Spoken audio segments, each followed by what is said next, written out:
Kemarin dapat informasi jam berapa tuh? Informasi saya sore, jadi mendapat berita setelah mendapat informasi Pak Asep Darso sudah meninggal dunia. Jadi mereka dapat informasi dari teman saya lewat medsos.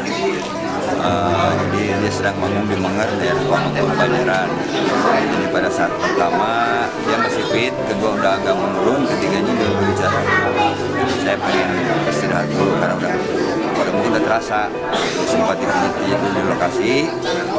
Dia pulang ke rumah.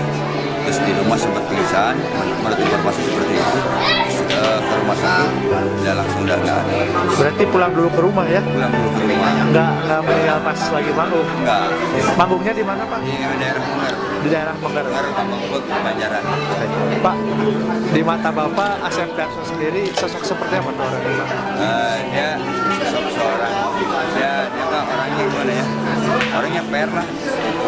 Dia baik, terus profesional kerjanya ada, sosialnya juga ada. Jadi dia mah sosok seperti apa ya? Seorang yang punya jiwa sosial. Meninggal di usia berapa Pak? Kurang lebih di 50. 50. Masih nyanyi dia? Masih. Kemarin kan waktu masih nyanyi acara di mana dia masih nyanyi. Jadi terus di lagu yang pertama masih kuat, di lagu kedua udah agak ngedrop. Jadi pulang dulu. Pak, sebelumnya beliau pernah mengeluh sakit atau apa gitu? Memang sebelum tidak kejadian pernah kemarin? kan kalau ada rasa sakit gitu. Jadi semua nggak ada yang tahu. Dia langsung aja. Berarti kemarin teh yang pertama ya langsung sakit yang pertama langsung gitu ya? Ya, Lagu yang paling diingat sama Akang sendiri dari ciptaan beliau adalah Sasak Raja Mana. Sasak Raja Mana. Beliau pernah ada pesan atau apa pada Akang, pada rekan-rekan semua?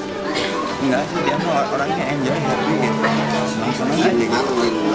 Nggak pernah malu, nggak pernah apa-apa. Ya, makanya saya Kata-kata yang suka diingat dari beliau apa ya? Patah atau apa gitu ada nggak? Pesan atau banyak happy aja gitu. Happy aja. Ya, adalah. Sampai ceramah manggung jadi nggak ada. Adalah kita kan satu profesinya, ya sama-sama kita happy aja kalau ngobrol. Kita jalanin aja lah. Nggak pernah ngobrol yang berat-berat. Nggak pernah, dia mah santai orang. Palingnya juga cerita orang manggung bareng.